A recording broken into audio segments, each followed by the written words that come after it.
ئاستی ئاوی بەنداوی دەربەندیخان بە شێوەیەکی بێپێشینە دابەزیوە بەهۆیەوە لە سەدا 30 کارەبای بەرهەمهێنراو لە بەنداوەکەوە کەمی کردووە بە پێی ئامارێکیش 22 سەرچاوەی سەرەکی ئاو کە لە ئێرانەوە دەڕژێنە هەرێمی کوردستان وشکیان کردووە.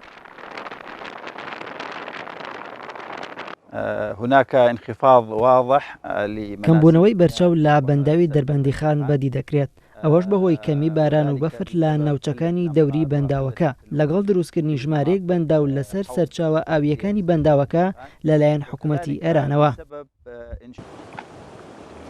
ڕووباری سیروان کە سەرچاوەی سەرەکی دابینکردنی ئاوە بۆ بەنداوی دەربەندیخان بەهۆی دروستکردنی دەیان بەنداو لەسەر ئەو سەرچاوە ئاویانی دەڕژێنە هەرێمی کوردستان وشک بووە. ڕەحمانخانی بەڕێوەبەری بەنداوی دەربەندیخانیش ڕێگەیاند لە ماوەی 1 ساڵدا ئاوی بەنداوەکە 7 مترونی و کەمی کردووە.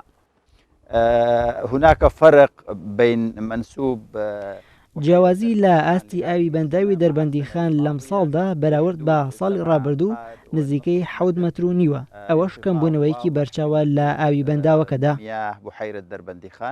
هاوکات سەرخێڵ هاوڕێ پارێزەری ژینگەی باکوورسات نیوزی ڕاگەیاند 42 ڕووباری گەورە و بچووک لە ئێرانەوە دەڕژێنە هەرێمی کوردستان کە 25 یان سەرچاوی سەرەکی ئاون بەهۆی وشکە ساڵی و دروستکردنی بەنداو لەلایەن ئێرانەوە 22 سەرچاوەیان وشکیان کردو و ئاوی سەرچاوەکانی تریش بە شێوەیەکی بەرچاو کەمی کردووە.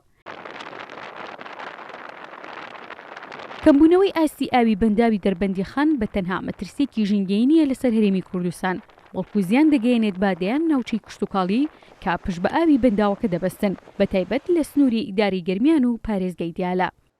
هناك عدة مناطق تعتمد على ژمارەیەک ناوچە کە ناوچەی نیشتەجێبوون و کشتتوکاڵین پشت بە بەنداوی دەربەندیخان دەبەستن هەر لە دەربەندیخانەوە بۆ ناوچەکانی گەرمیان و حوزی دیالە کە پرۆژەی کشتتوکاڵیان هەیە.